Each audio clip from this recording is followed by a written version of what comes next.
Hello everybody, it's me, Talk Hell Ladies, Let's Chat. Whereas y'all know on my channel, on this particular channel, we like to blog. So I come out the craft room and we talk a lot of professional talk. We talk about education and just other things that we like to talk about, okay? So that's out the way. If you haven't already, be sure to press the subscribe button, honey, because we are on the way. If you're watching this video, we are on the way to 200 subscribers. So woohoo!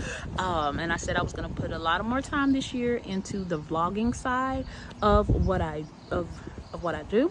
And so this is dedicated to my vlogs, to my talks, and maybe we'll do some educational panel talk. If that's something that y'all interested in, let me know, and I can get a group of people who've been through the alternative certification program. We'll set up a live. We'll have it where you can come up, you can ask questions accordingly, and everything. It will help get your answers, and preferably give you some guidance as well, because I know if I kind of had that while I'm going through and have been going through this process, it would have made it a whole lot easier and kind of stir me in the right direction. So I'm going to tell you about my Texas Teachers experience. Okay, so what is Texas Teachers? Texas Teachers is a ACP, which means Alternative Certification Program, ACP. Okay, so if you hear that, that's what that is.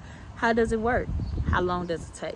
Okay, so in any ACP here in the state of Texas, you only have to hold a bachelor's degree and have a minimum, I think the GPA is 2.5. Okay, and it doesn't matter where your degree is from, as long as it's accredited, etc. Okay, I went to school online. When I did my bachelor's degree, I did my bachelor's degree online at Full Sail University. So I'm a Full Sailonite, right? I also did my master's degree there as well. Okay, and you just send with Texas Teachers. Initially, you're gonna pay $300. Okay, that's what it is to get started. You can pay your $300. Once you pay your $300, they're gonna ask you to send your transcripts, all that good stuff like that. So you send your transcripts over, they're going to approve you, they're going to start you. All right. Once you get started in the program, you're going to have a board thing. There's a certain amount of required hours that you're going to have to do, right? And this is all your stuff, projects, modules, all that you have required. Okay, so you have some things that are required, and for me, it was 200 and some hours of requirements that I had to get done. All right, so you do all of those. Then you have what they call observation hours. Okay, so observation hours can be done in person, or it can also observation hours can be done in person, or it can also be done online. When I did it, I did all mine in person at McKinney High School. Shout out to them over there. And so I just spent the week and knocked it out. Okay, I'm at home. I'm an at-home person, and my husband didn't mind. And guess what? It's like, babe, go knock it out.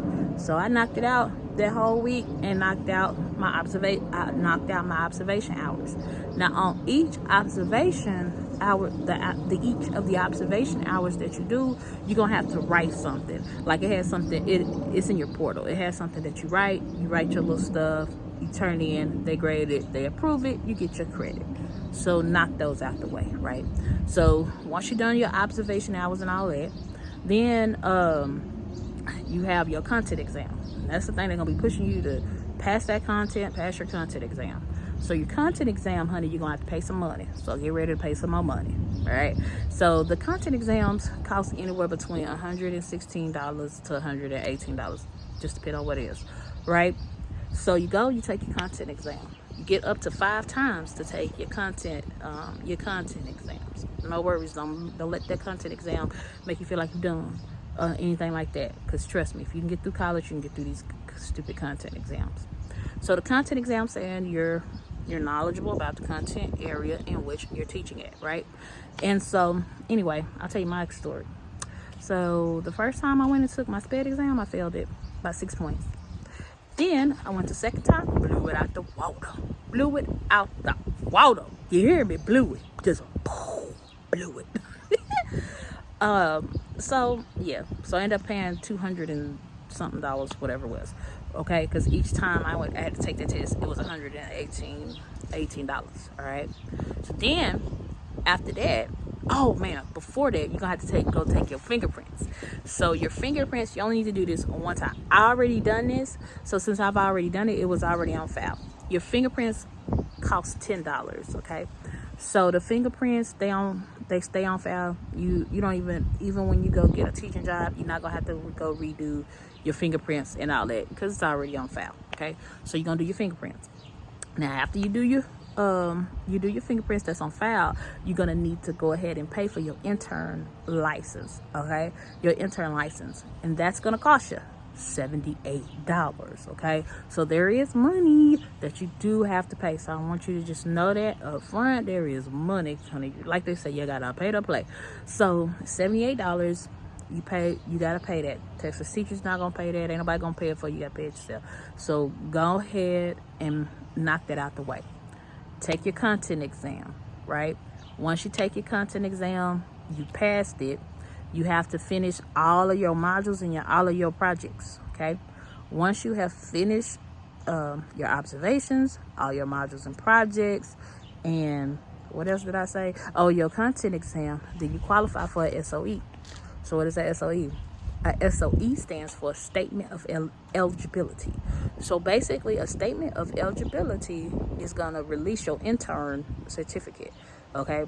So once you pass all that, they're gonna give it to you. Once you got your job, you're gonna give it to the HR people, and then they're gonna set all that stuff up. So don't be worried, don't be panicking. Oh my God, my license haven't showed up. Oh my God, chill out. If HR got it, they ain't said nothing to you about it, you good. Just make sure everything gets paid so it's a smooth process.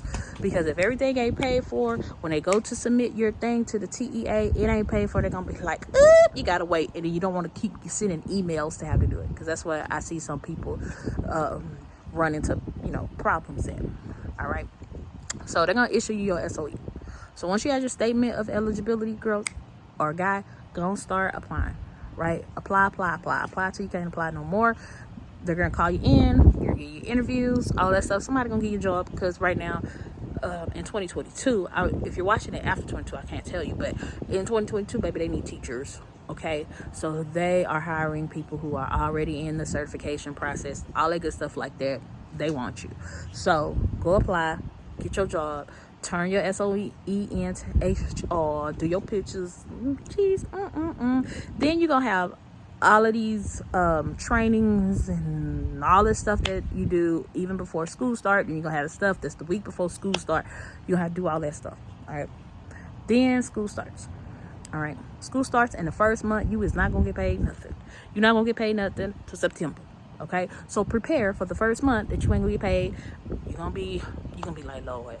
But baby, when you get your first check on the 15th, we used to get paid on the 15th. You're gonna be like, Lord, I thank you. All right. So that's the only month you ain't gonna get paid.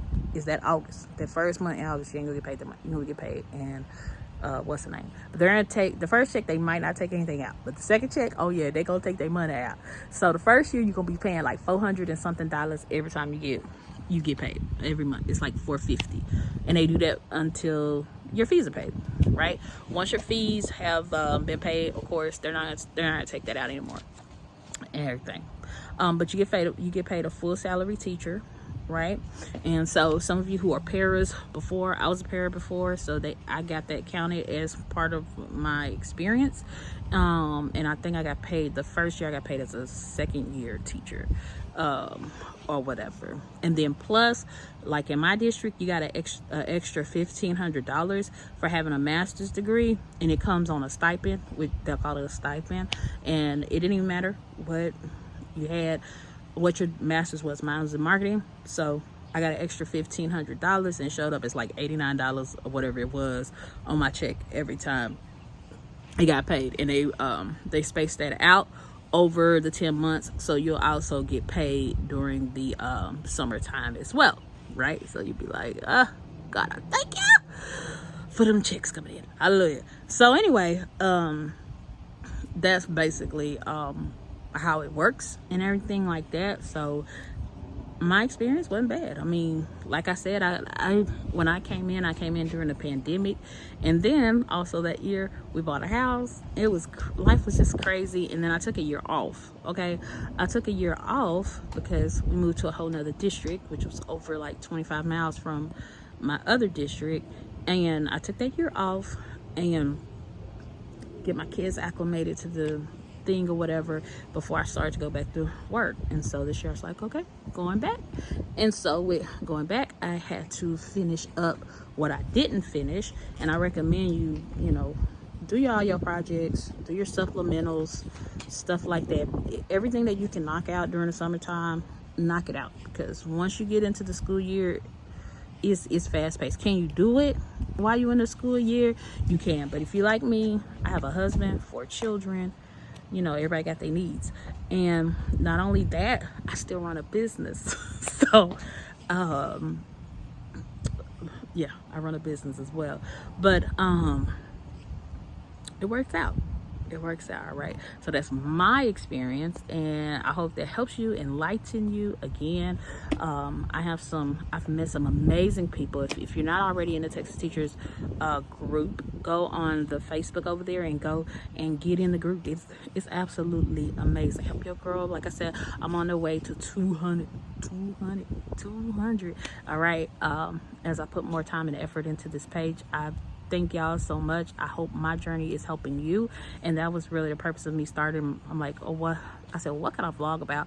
And I said, you know what? I'll vlog about the Texas teachers journey for me. Okay, so I just hope this all just inspire you, and all of that. And as I said, as I go through my projects, I'll do guides that kind of help you as well. And then I pass my content, and so since I did pass my content on SPED, I'll go over some SPED content stuff.